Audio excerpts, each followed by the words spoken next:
Lektion 1. Umgang mit schwierigen Gesprächen am Arbeitsplatz. Guten Tag, Anna. Ich hoffe, dir geht es heute gut. Guten Tag, John. Mir geht es ganz gut, danke. Was führt dich heute her? Ich wollte ein herausforderndes Thema besprechen, wie man schwierige Gespräche bei der Arbeit angeht. Das ist ein kritisches Thema. Das Navigieren in diesen Gesprächen erfordert sowohl Geschick als auch Sensibilität. Ich stimme voll und ganz zu. Welche Schritte unternehmen Sie, um sich auf solche Diskussionen vorzubereiten? Normalerweise beginne ich damit, das Problem, das ich ansprechen möchte, klar zu definieren. Klarheit ist unerlässlich. Klarheit hilft dabei, die Voraussetzungen für eine effektive Kommunikation zu schaffen. Probst du, was du sagen willst? Ja, das tue ich. Wenn ich vorher übe, kann ich meine Gedanken klarer artikulieren.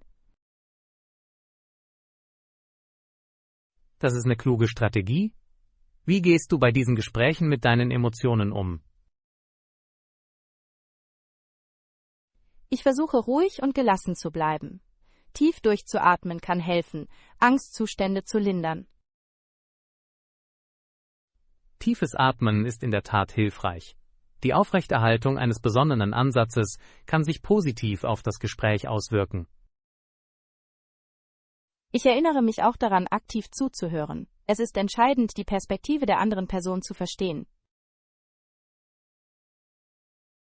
Aktives Zuhören zeugt von Respekt. Es kann auch grundlegende Probleme aufdecken, die angegangen werden müssen. Bevorzugen Sie solche Gespräche persönlich oder virtuell? Wann immer möglich, bevorzuge ich persönliche Gespräche. Körpersprache kann viel vermitteln. Ich stimme zu. Persönliche Interaktionen ermöglichen echtere Verbindungen. Haben Sie jemals ein besonders schwieriges Gespräch bei der Arbeit erlebt? Ja, ich musste einmal ein Leistungsproblem mit einem Kollegen besprechen. Es war eine Herausforderung. Das klingt hart.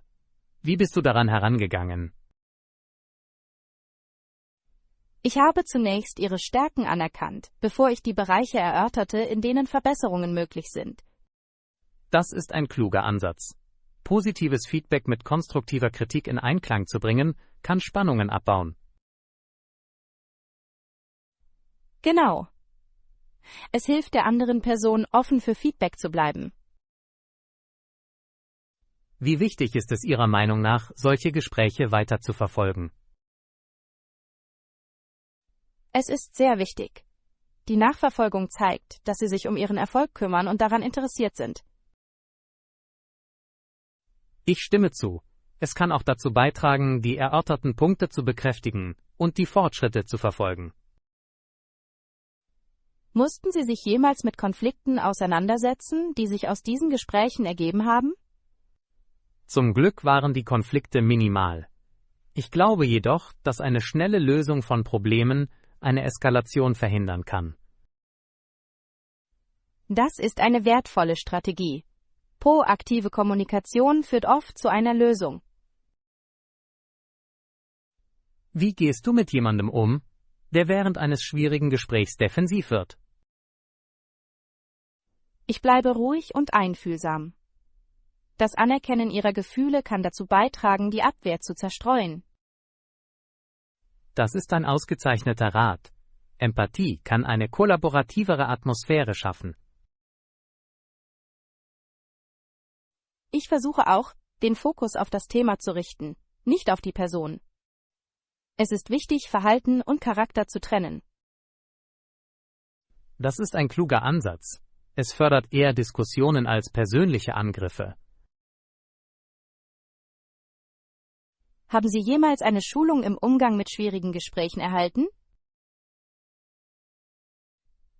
Ja, ich habe an einem Workshop teilgenommen. Es bot nützliche Techniken für die Navigation in verschiedenen Szenarien, Das klingt wohltuend. Kontinuierliches Lernen kann Einzelpersonen mit besseren Fähigkeiten ausstatten.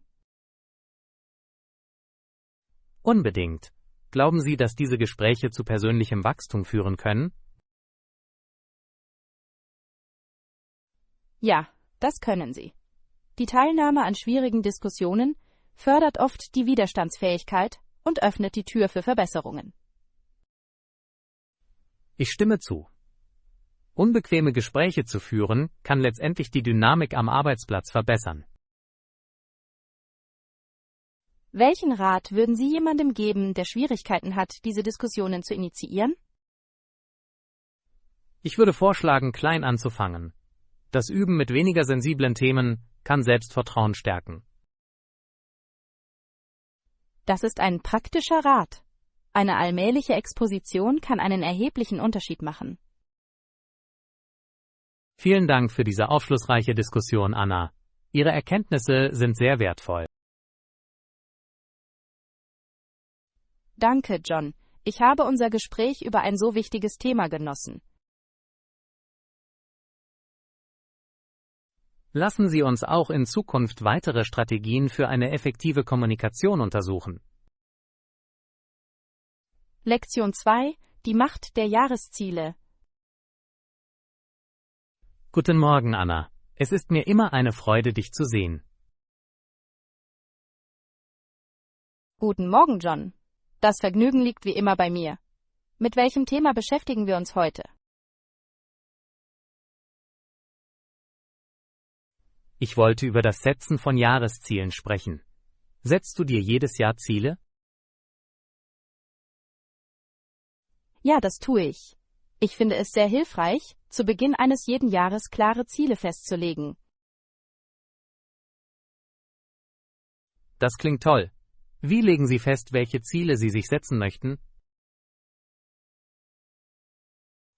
Ich denke über die Erfolge meines Vorjahres und über Verbesserungsmöglichkeiten nach. Das hilft mir, Prioritäten zu identifizieren. Das ist ein kluger Ansatz. Haben Sie eine bestimmte Methode, um diese Ziele zu setzen? Normalerweise verwende ich die SMART-Kriterien: spezifisch, messbar, erreichbar, relevant und zeitgebunden. Das ist sehr effektiv. Es stellt sicher, dass Ihre Ziele klar definiert und erreichbar sind. Genau. Anstatt zum Beispiel zu sagen, ich möchte fit werden, würde ich sagen, ich werde 3-mal pro Woche 30 Minuten lang Sport treiben.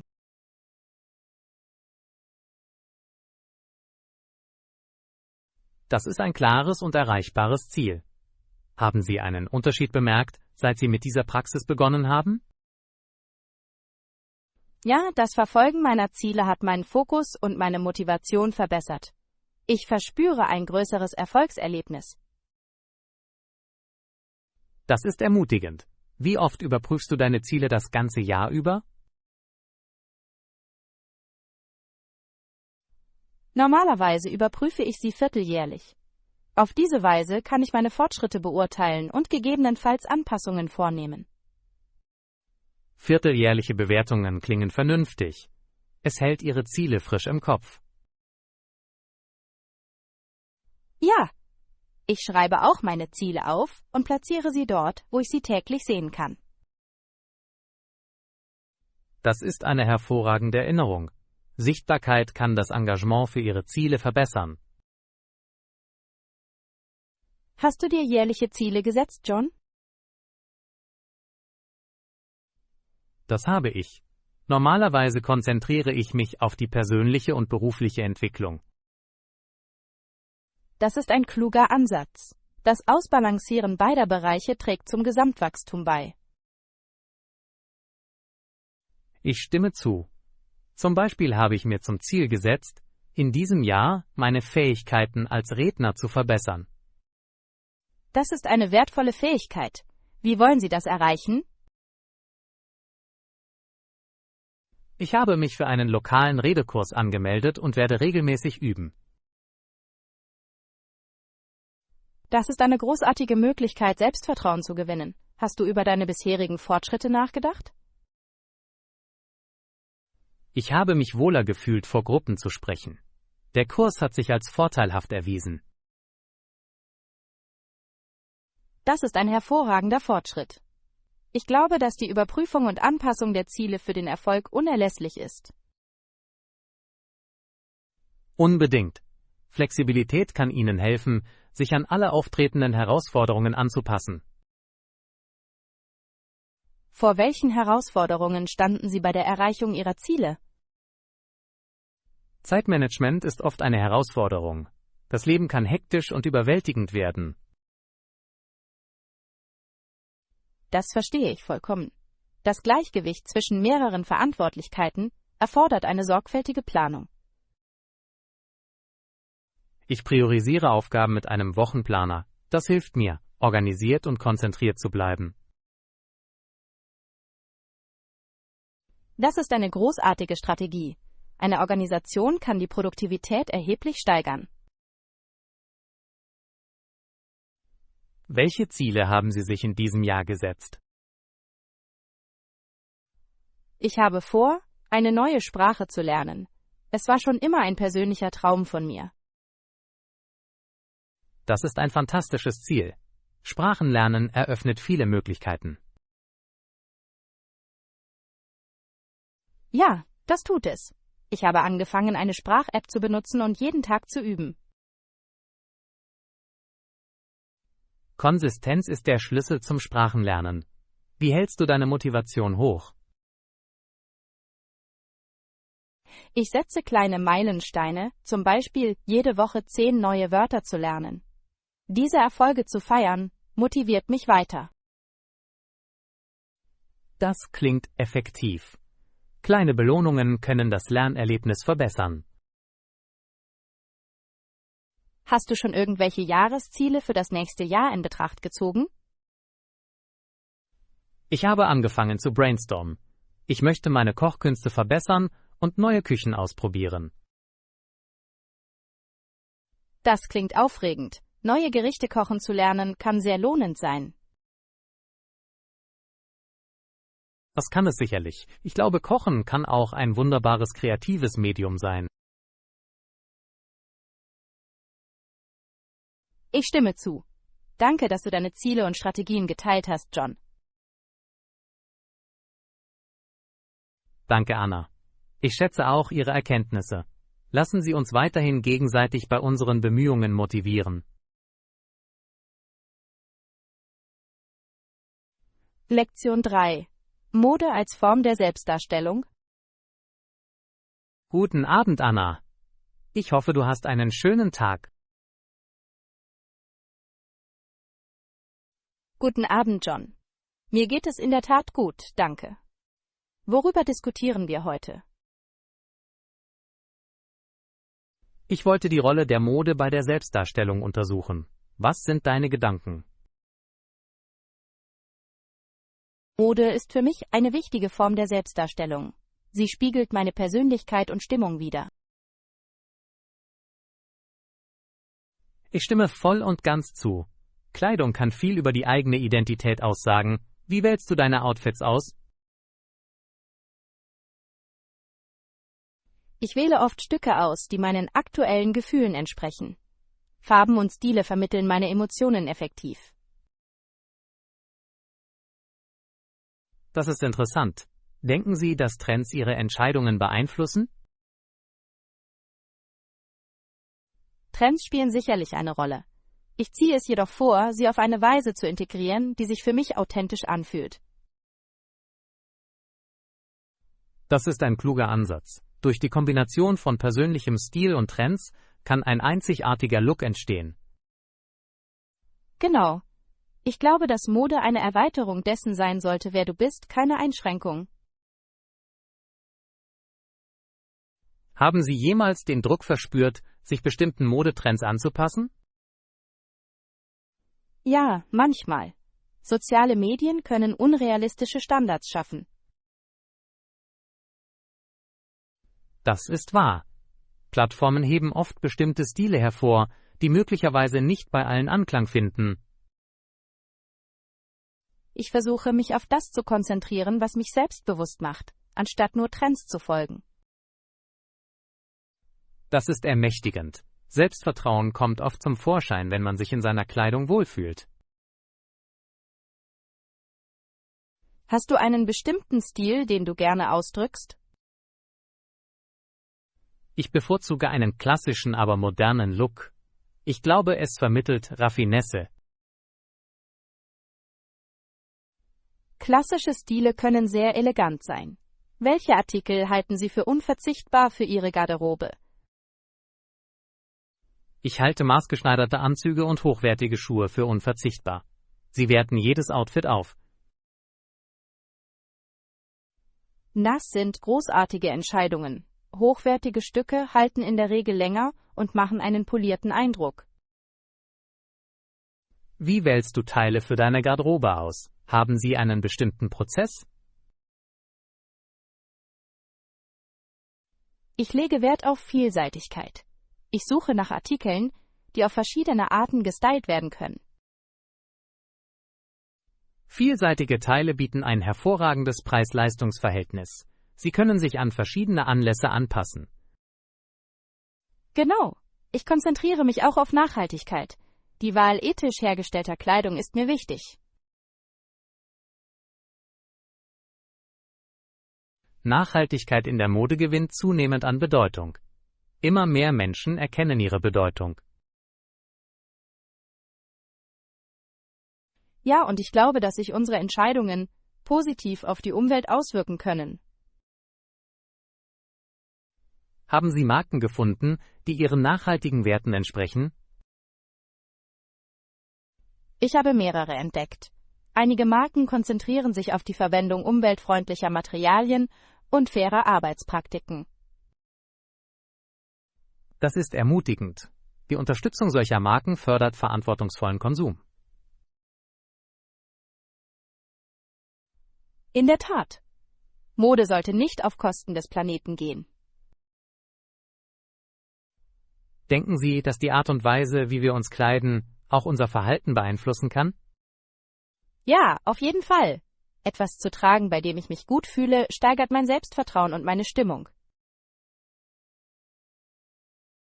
Das ist eine faszinierende Perspektive. Die Psychologie der Mode ist ein wesentlicher Aspekt der Selbstdarstellung.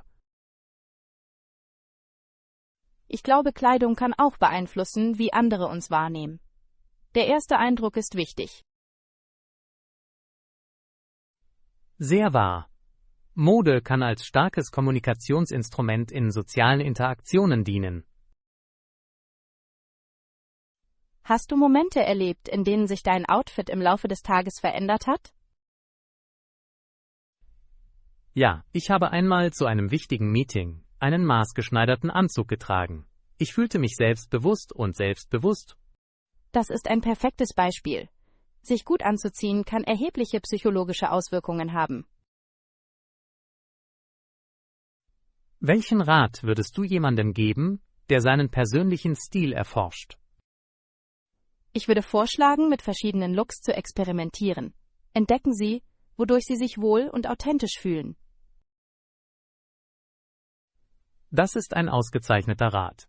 Das Ausprobieren neuer Dinge kann das Verständnis von Selbstdarstellung verbessern. Danke für dieses spannende Gespräch, John. Ich habe es genossen, mit Ihnen über Mode und Selbstdarstellung zu diskutieren.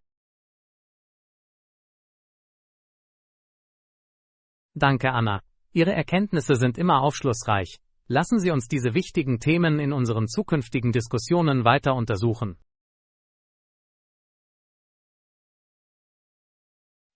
Lektion 4. Kontinuierliches Lernen inmitten eines vollen Terminkalenders.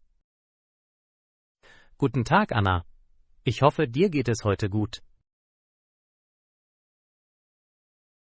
Guten Tag, John.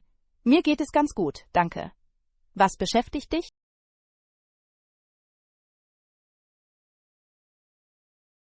Ich wollte über die Herausforderung des kontinuierlichen Lernens sprechen, besonders wenn man beschäftigt ist. Wie lernen Sie inmitten Ihres vollen Terminkalenders weiter?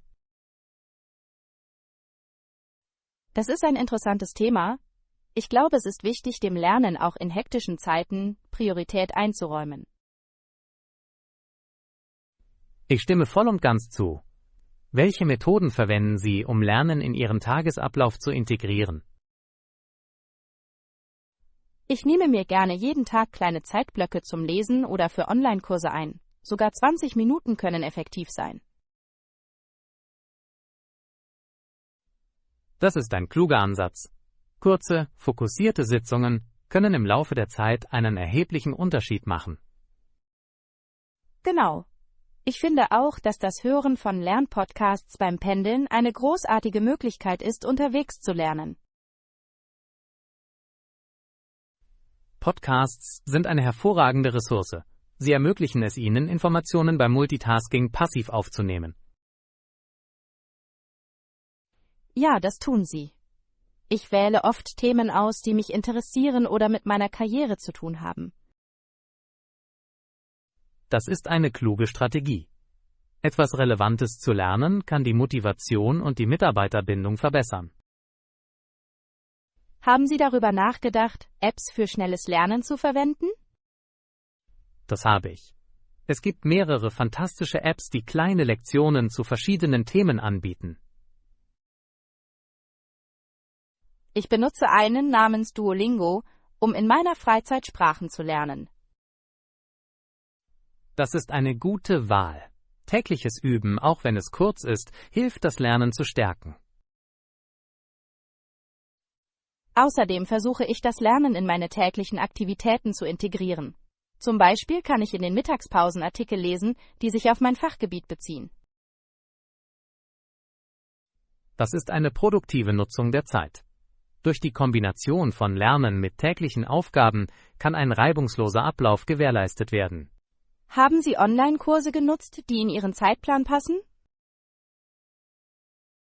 Ja, ich melde mich oft für Kurse im Selbststudium an. Sie ermöglichen Flexibilität, was für meinen geschäftigen Lebensstil unerlässlich ist. Kurse im Selbststudium sind fantastisch. Sie ermöglichen es den Lernenden, zu entscheiden, wann sie studieren möchten, was es einfacher macht, Bildung in das Leben zu integrieren. Denken Sie, dass Rechenschaftspflicht beim kontinuierlichen Lernen eine Rolle spielt? Unbedingt.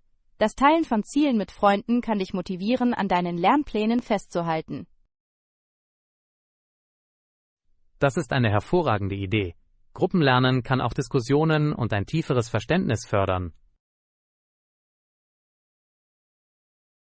Ja, ich bin einmal einer Lerngruppe für eine Berufszertifizierung beigetreten. Es war unglaublich nützlich.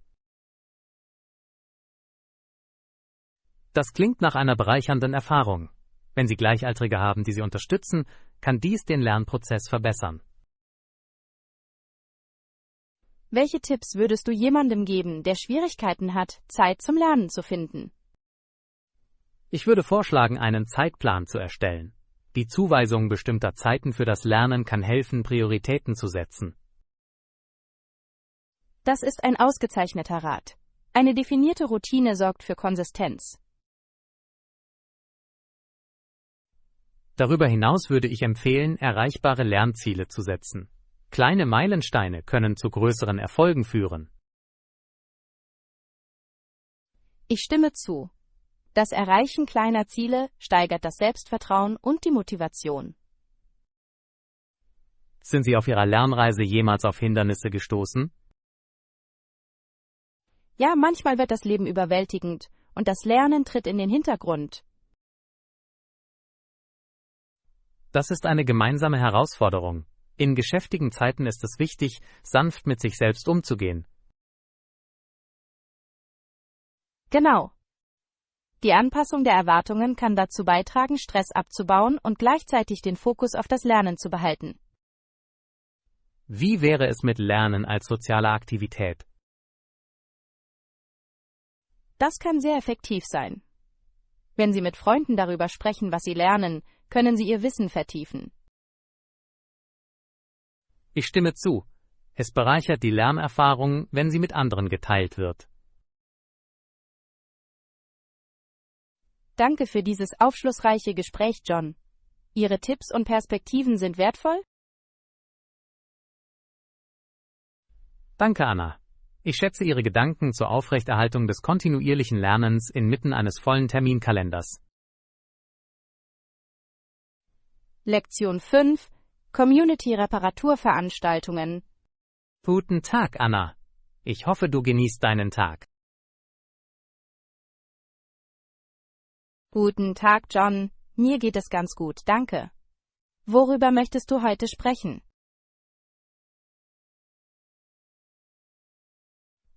Ich wollte über Community-Reparaturveranstaltungen sprechen. Hast du jemals an einer teilgenommen? Ja, habe ich. Ich habe letztes Jahr an einer Community-Reparaturveranstaltung teilgenommen. Es war eine wundervolle Erfahrung.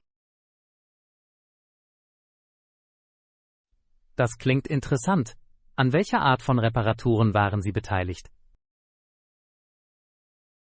Ich habe geholfen, kleine Geräte wie Toaster und Mixer zu reparieren.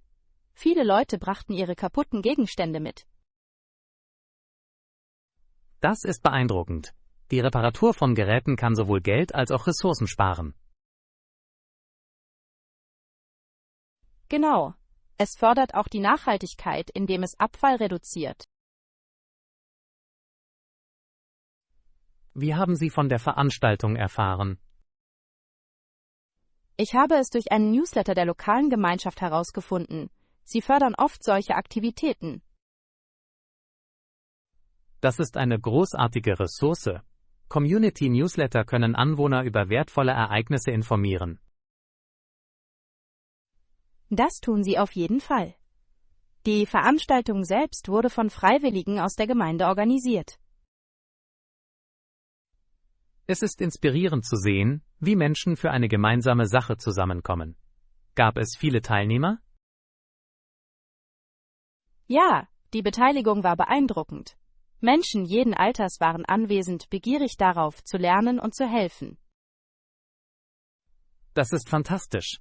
Es fördert die Zusammenarbeit und das Lernen unter den Mitgliedern der Community. In der Tat. Viele Teilnehmer wollten unbedingt lernen, wie man Gegenstände selbst repariert. Haben Sie bemerkt, dass während der Veranstaltung bestimmte Fähigkeiten vermittelt wurden? Ja, mehrere Freiwillige demonstrierten Löten, Nähen und grundlegende Elektronik. Es war informativ. Das ist eine wertvolle Fähigkeit.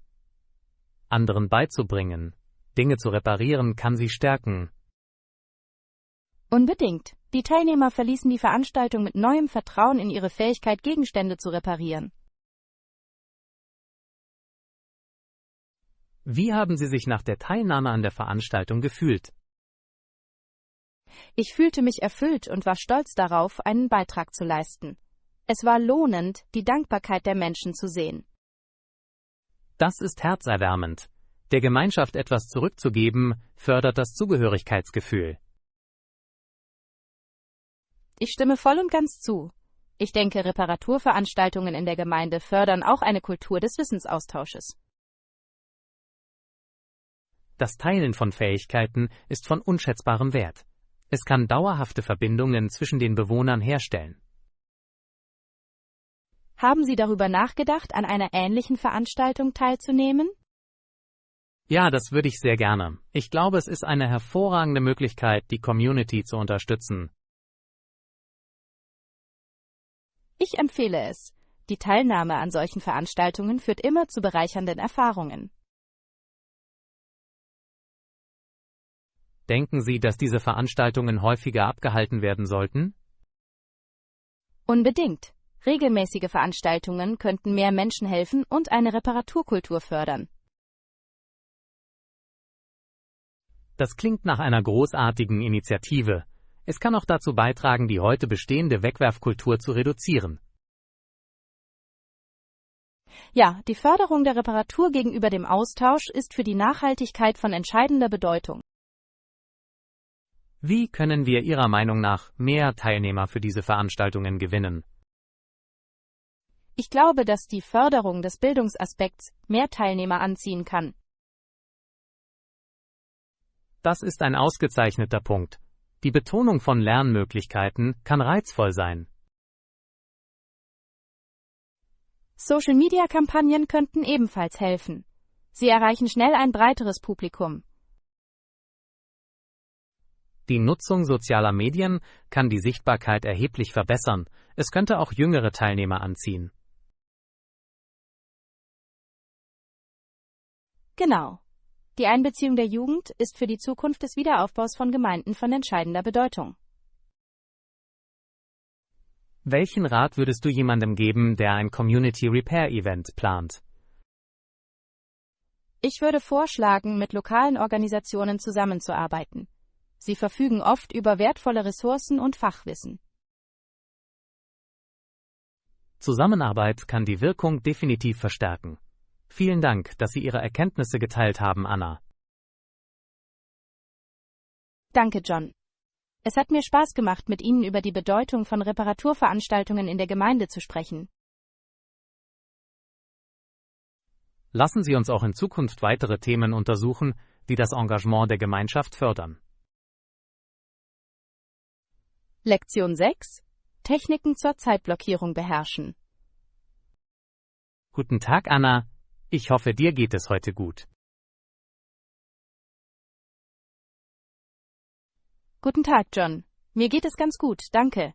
Welches interessante Thema hast du heute?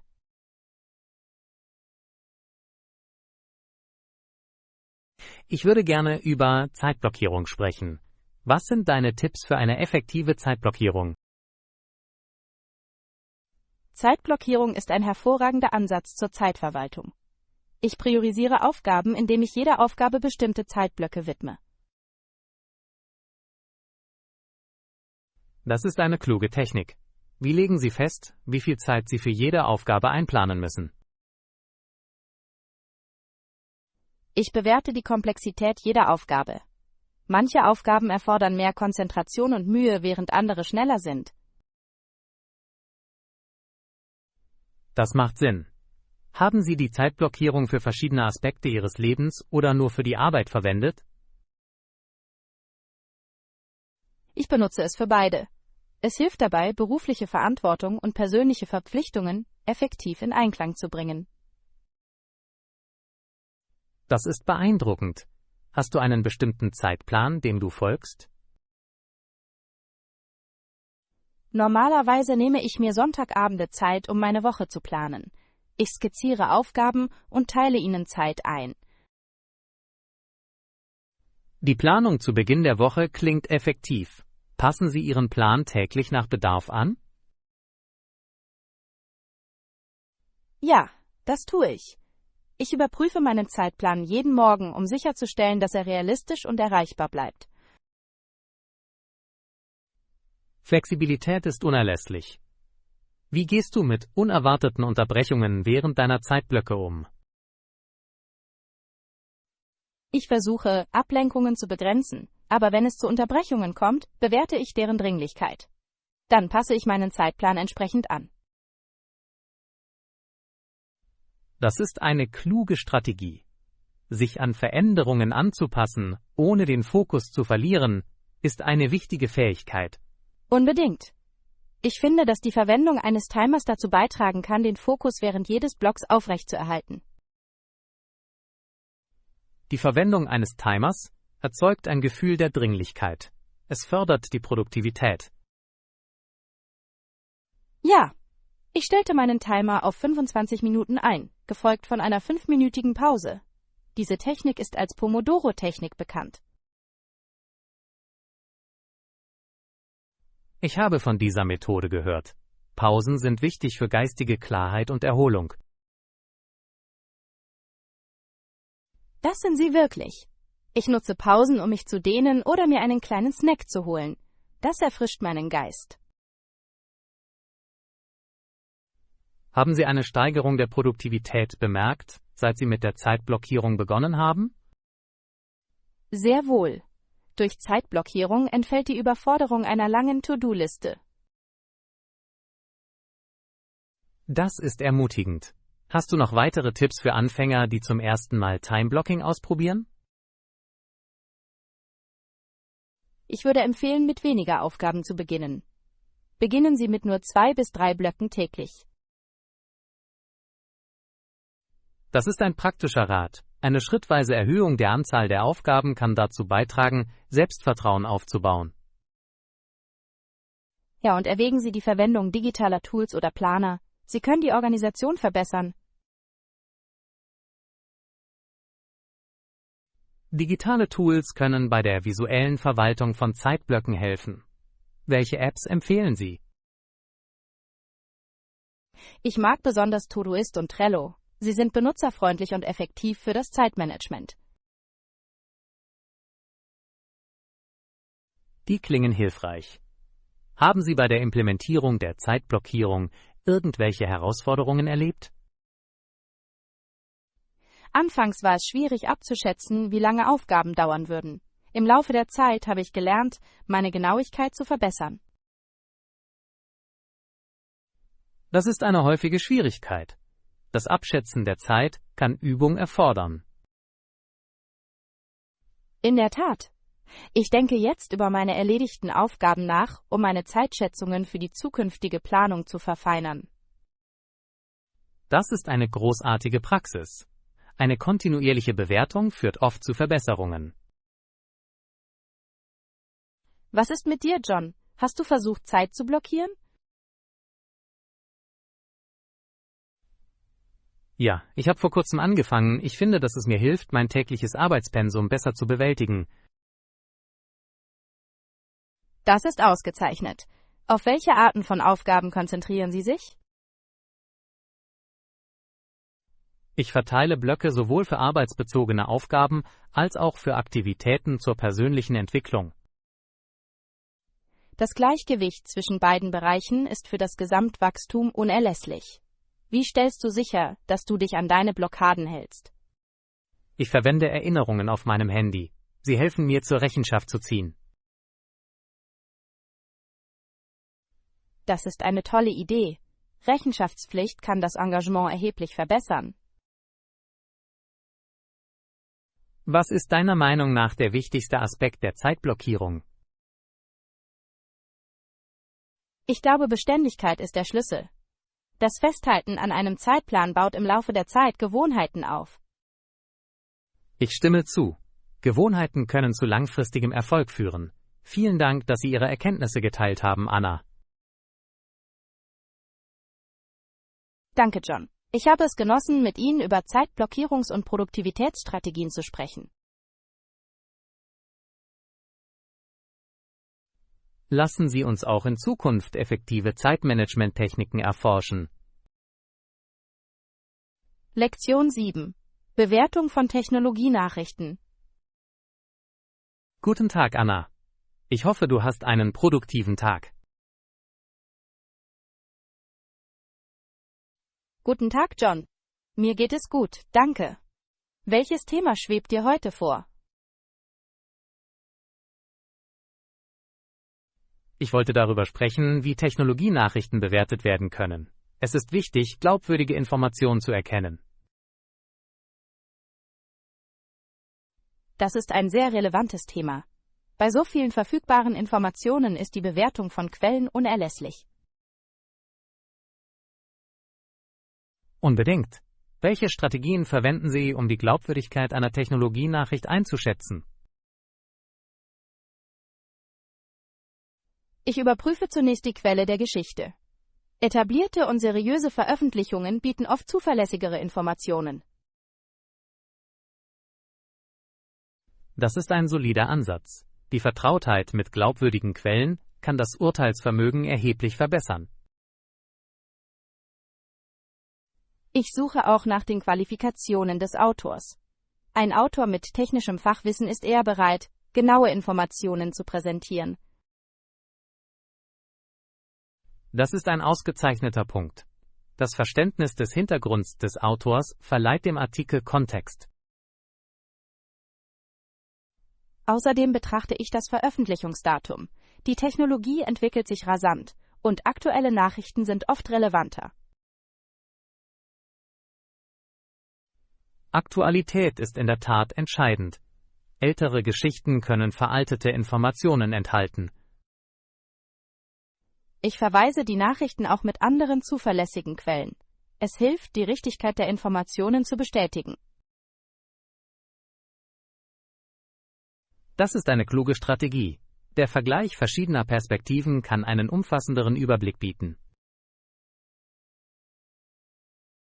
Sind Sie jemals auf irreführende Technologienachrichten gestoßen? Ja, habe ich. Sensationelle Schlagzeilen können oft Fakten übertreiben oder Leser in die Irre führen. Das ist bedauerlich. Solche Praktiken können zu Verwirrung und Misstrauen führen. Ich halte es für wichtig, vorsichtig zu sein. Das Lesen über die Schlagzeilen hinaus ist entscheidend, um die ganze Geschichte zu verstehen. Unbedingt. Viele Artikel enthalten nuancierte Informationen, die nicht in Schlagzeilen enthalten sind. Welche Rolle spielen Bilder und Infografiken in Ihrem Bewertungsprozess? Bilder können das Verständnis verbessern, aber sie können auch manipuliert werden.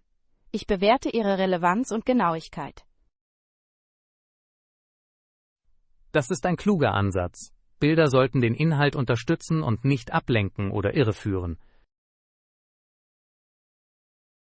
Außerdem achte ich auf die Kommentare oder Diskussionen, die dem Artikel folgen. Diese können wertvolle Erkenntnisse liefern. Die Zusammenarbeit mit der Community kann dazu beitragen, unterschiedliche Meinungen zu klären und die Glaubwürdigkeit zu stärken. Haben Sie darüber nachgedacht, wie der Präsentationsstil des Artikels Ihre Bewertung beeinflusst? Ja, der Ton und die Professionalität des Schreibens können auf den Grad der Glaubwürdigkeit hinweisen.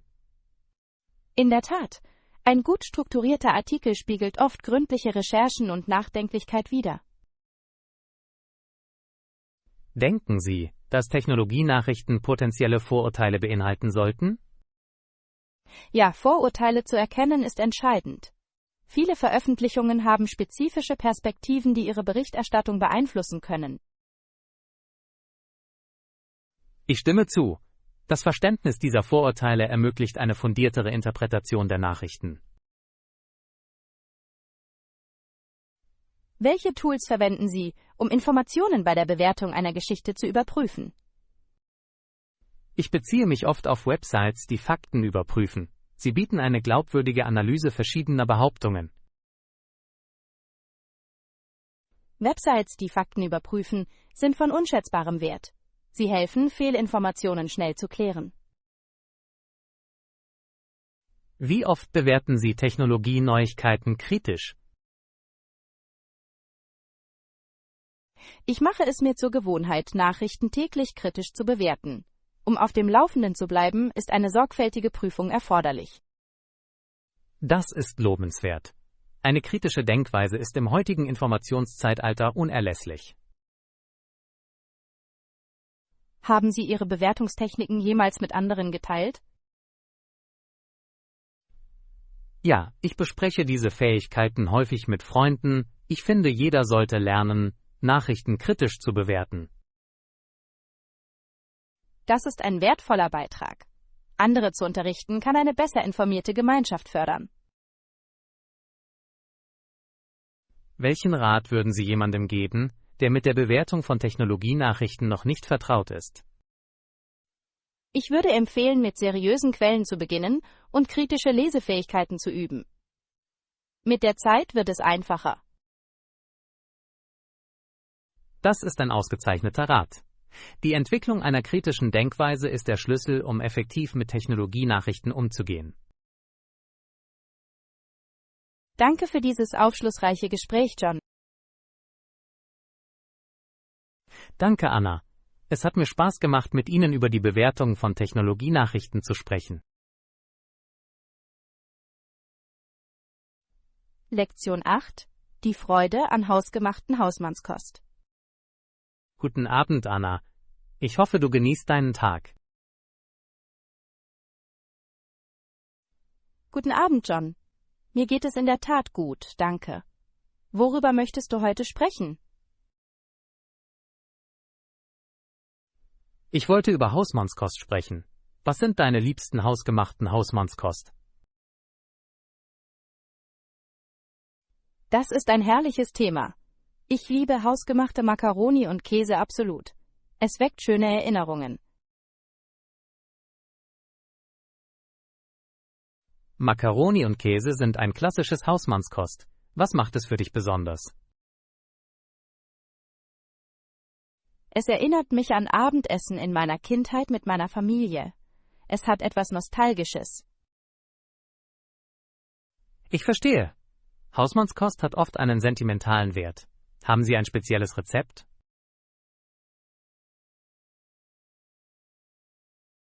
Ja, ich verwende eine Mischung aus Cheddar und Mozzarella-Käse.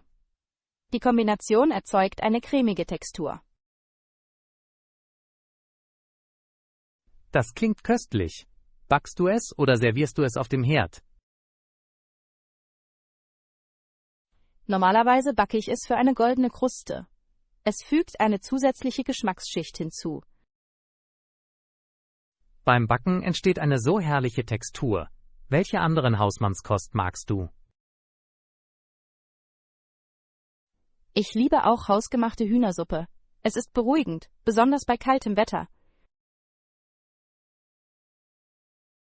Hühnersuppe ist ein Komfortklassiker. Verwenden Sie spezielle Zutaten? Ich füge viel Gemüse hinzu, wie Karotten, Sellerie und Zwiebeln. Frische Kräuter verstärken den Geschmack ebenfalls. Frische Zutaten machen einen großen Unterschied. Kochst du dieses Gericht oft? Ja, ich mache es regelmäßig, es ist einfach zuzubereiten und perfekt für die Zubereitung von Mahlzeiten. Das ist ein praktischer Ansatz. Was ist mit Desserts? Haben Sie ein Lieblingsdessert mit Hausmannskost? Ich liebe Schokoladenkekse. Ein warmer Keks, frisch aus dem Ofen, ist pure Glückseligkeit. Schokoladenkekse sind in der Tat herrlich. Backst du sie oft? Ich versuche sie mindestens einmal im Monat zu backen. Es ist eine lustige Aktivität, die Freude bereitet. Backen kann therapeutisch sein. Was ist dein Geheimnis für den perfekten Keks? Ich verwende immer braunen Zucker. Es verleiht den Keksen Feuchtigkeit und Fülle. Das ist ein wertvoller Tipp. Ich werde es beim nächsten Plätzchenbacken ausprobieren müssen. Das solltest du auf jeden Fall. Was ist mit dir? Was sind deine liebsten Hausmannskost? Ich finde Trost in hausgemachter Lasagne. Es ist warm und sättigend. Perfekt für Familienfeiern. Lasagne ist ein wunderbares Hausmannskost. Welche Zutaten verwendest du? Ich schichte Nudeln, Ricotta-Käse, Mozzarella und eine reichhaltige Marinara-Sauce darüber. Es braucht Zeit, aber es lohnt sich. Das klingt köstlich. Machst du es für besondere Anlässe? Ja, es ist oft ein Herzstück für Familienessen. Jeder freut sich darauf. Das muss eine fantastische Erfahrung sein. Hat Ihre Familie noch andere traditionelle Rezepte? Ja, wir genießen auch Schmorbraten. Es köchelt stundenlang und es entsteht zartes und würziges Fleisch. Schmorbraten ist so ein beruhigendes Gericht, besonders bei kaltem Wetter. Das ist es wirklich. Das Aroma erfüllt das Haus mit Wärme. Wie findest du es, Rezepte mit Freunden zu teilen?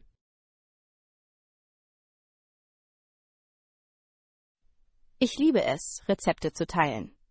Es baut Verbindungen auf und ermöglicht kulinarische Erkundungen. In der Tat. Durch die Weitergabe von Rezepten können Familientraditionen bewahrt werden. Hast du irgendwelche Familienrezepte, die du liebst? Ja, das berühmte Apfelkuchenrezept meiner Großmutter ist etwas Besonderes für mich. Es ist ein Familienliebling. Apfelkuchen ist ein Klassiker. Der Geruch des Backens muss wunderbare Erinnerungen wecken. Das tut es. Ich glaube, Essen verbindet uns mit unserer Vergangenheit. Unbedingt. Hausmannskost kann ein Gefühl von Zugehörigkeit und Nostalgie erzeugen. Welchen Rat würden Sie jemandem geben, der versuchen möchte, Hausmannskost zuzubereiten? Ich würde vorschlagen, mit einfachen Rezepten zu beginnen. Die Vertrautheit mit den Grundlagen schafft Selbstvertrauen. Das ist ein ausgezeichneter Rat. Stufenweises Lernen kann zu mehr kulinarischer Kreativität führen.